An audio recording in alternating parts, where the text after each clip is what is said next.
My finished length for the front stiles is 47 1/4. Our current oversized measurement is 47.5 inches.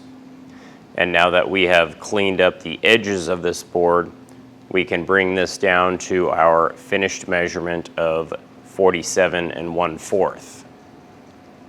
We can start by marking both ends of both stiles.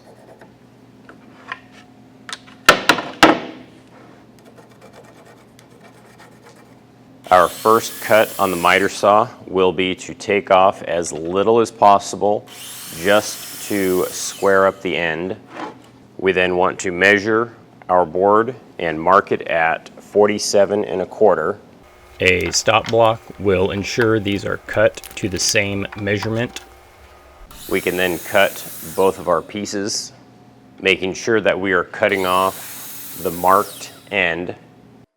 And this will then yield us two pieces that have a finished length of 47 1/4 by a finished width of 2 inches, and we are still at about 1 inch thick.